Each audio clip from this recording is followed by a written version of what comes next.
vamos por partes, né?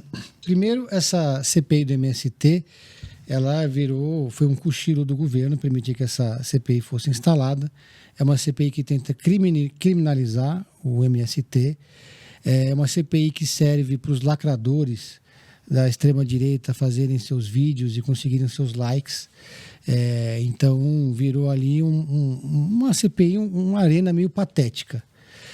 Agora o governo conseguiu, né, com a ajuda do Lira, reverter alguns integrantes da CPI, né? A gente via lá o Ricardo Salles, mais um outro integrante da CPI, fazendo incertas, invadindo acampamentos do MST, tentando transformar, querendo fazer uma ligação de que o MST é uma organização criminosa, etc. e tal. Não é. Né? O MST é uma organização que tem uma história no movimento de reforma agrária no Brasil, etc. Dito isso, né? Aliás, houve toda uma mobilização no Congresso Nacional hoje para receber o Stedley como um herói. Então, os partidos todos lá, o PSOL, o PT, o PCdoB, todo mundo, lideranças campesinas, todo mundo lá recebeu o Stedley. E ele chegou nessa condição na CPI. Dito isso, o Stedley, a gente tem que lembrar que ele criou um tremendo constrangimento para o Lula recentemente, quando esteve na comitiva que foi para a China.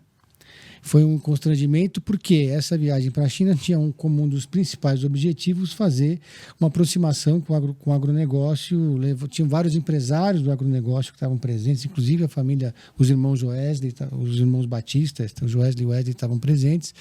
É um problema para o presidente Lula, que ele tem que administrar. Ele tem uma péssima relação com o agronegócio brasileiro e ele precisa melhorar essa relação. Ele tem se esforçado para melhorar essa relação e o MST definitivamente não ajuda.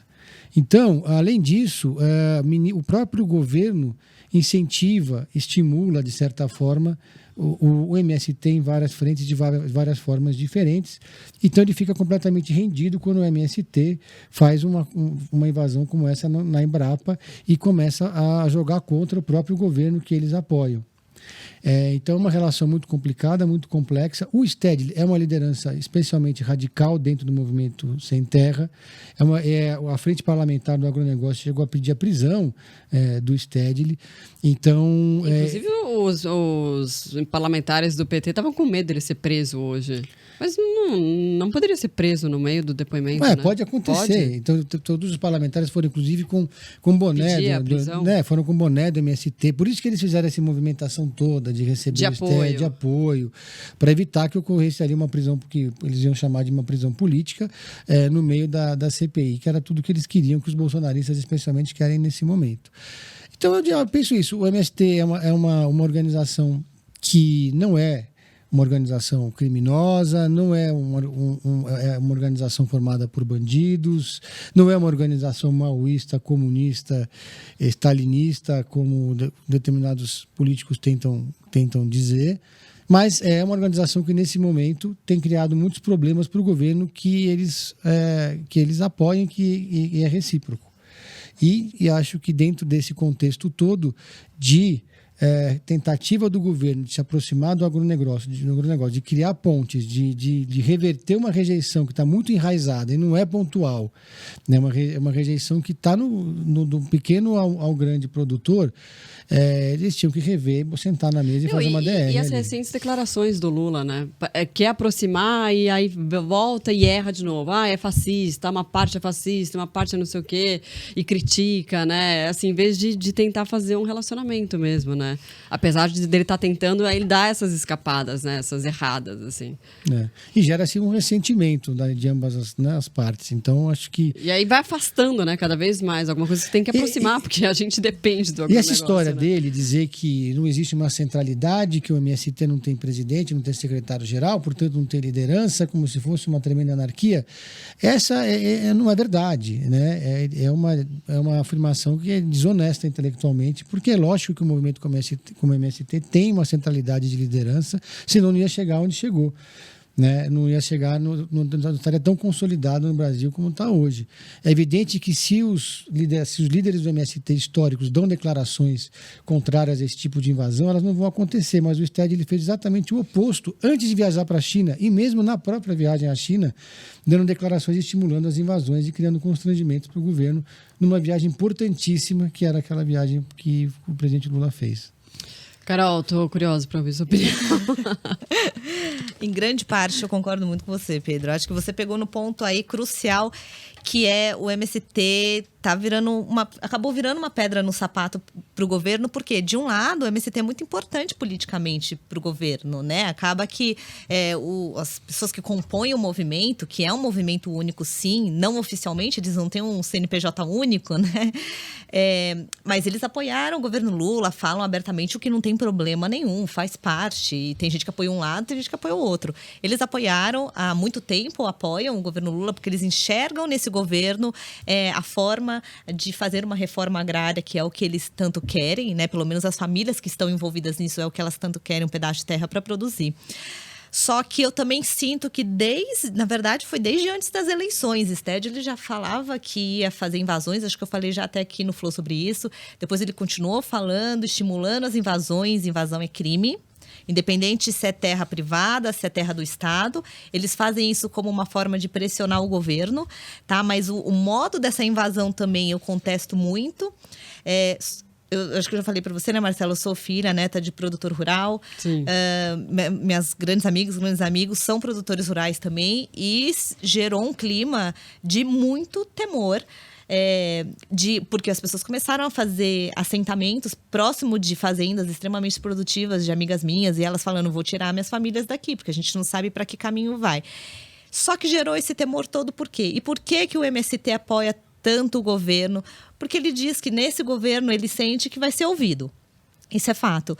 E no governo anterior dizia que não ia ser ouvido. Só que o que esse governo peca, no meu entendimento?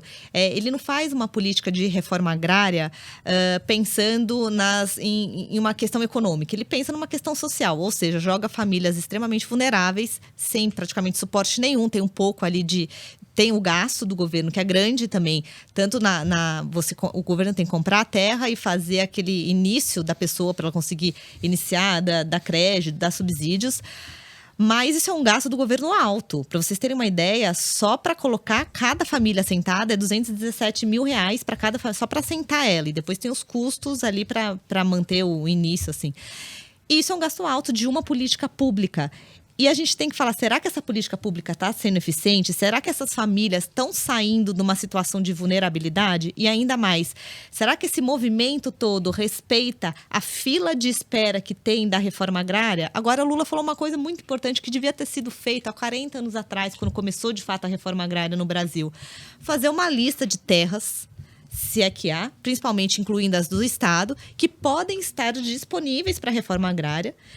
Fazer uma lista de pessoas que querem, de fato, ter um pedaço de terra e fazer um planejamento. É tão óbvio, né? Acho que qualquer faculdade de administração, primeiro semestre, você fala, faz um planejamento estratégico aí para a reforma agrária. Vai fazer isso. Pega onde pode colocar as famílias que, de fato, querem. E será que não tem isso ainda? Então, o Lula falou que agora vai começar a fazer essa lista de terras, né? O que a gente bate muito na questão do MST, porque a gente sente que essa pressão que ele faz no governo é por cargos no governo, cargos no INCRA e outros cargos, ok, legítimo, mas não pode fazer isso através de invasão, que é crime, e também por colocar famílias que estão na sua lista na frente de outras. E até em terras improdutivas, você acha? Tem que ser o governo que tem que decidir. Essas famílias têm que fazer parte da mesma lista que todas as outras famílias vulneráveis. Eles não têm que passar na frente um da outra. Então, assim, é importante tudo isso porque a gente está discutindo a questão da reforma agrária e como ela foi mal feita nos últimos 40 anos, apesar de ter sido a maior reforma agrária do mundo. Foi aqui no Brasil. Mas ela foi muito mal feita porque não tira as famílias da miséria, que é o objetivo. Essas famílias têm que sair da miséria. E, essencialmente, elas não saem. Temos casos de sucesso, é claro, sempre tem. Mas não é a maioria. Devia ser a maioria a partir de um momento que é uma política pública. Olha, eu consumo alimentos do MST. Vou, às vezes, na feirinha que eles fazem no centro. Acho uma organização que merece ser respeitada. Agora, não dá para o governo ser condescendente quando você invade um prédio público do governo, um equipamento público do governo federal, invade a Embrapa, sabe? Enfim, não dá para o governo aceitar e ainda continuar tratando. Tem que ter uma consequência, né? O governo tem que ter uma reação a esse tipo de ação do MST. E não dá também para o STL dizer que isso foi uma decisão do núcleo local que decidiu invadir e não consultou ninguém. Né? Então, acho que para se isentar mais juridicamente. Né? Então, assim, o governo tem que ter um pulso firme em relação a esse tipo de ação do MST. Não dá para o ministro do governo Lula pegar um avião, depois ir lá e passar a mão na cabeça dos caras, de visitar um assentamento 3 dias depois de acontecer uma invasão ao prédio da Embrapa e comer a comida orgânica do MST como se não tivesse acontecido nada. E o ministro da Agricultura, acirrando ainda mais a situação. Então tem que sentar e falar o que a gente precisa. É de uma boa reforma agrária? Então vamos sentar e conversar e discutir sobre o assunto. Não vamos ficar mais em gritaria e passar a mão em quem comete crime, porque aí se a gente é conivente com esse tipo de crime, por que não é com outros tipos de crime? E o aumento das invasões aconteceu de forma bastante expressiva durante agora o governo Lula, né? É uma conivência isso do governo em relação ao movimento? Não aumento de invasões, a falta de atuação em cima dessas invasões é uma conivência, sem dúvida. E os ministros também, como o Pedro falou aqui, não fazer, na verdade, colocarem chapéu do MST e não fazerem nenhum discurso contra esse movimento de invasões, não contra o MST, contra as invasões, contra os crimes, isso é uma conivência. Isso estimula, né? Porque ele mostra, poxa, a gente está invadindo, um ou outro ali chiou, mas tá dando, vamos continuar seguindo esse modus operandi. Se fosse contra a invasão mesmo, se ele falasse, não, por aí vocês não vão conseguir o que vocês querem, vamos sentar na mesa e discutir, não tem problema nenhum discutir, porque se o que eles querem é legítimo, se o que eles querem é de fato a reforma agrária, então vamos sentar na mesa e discutir. Agora, se o interesse é outro, aí já complica um pouco mais.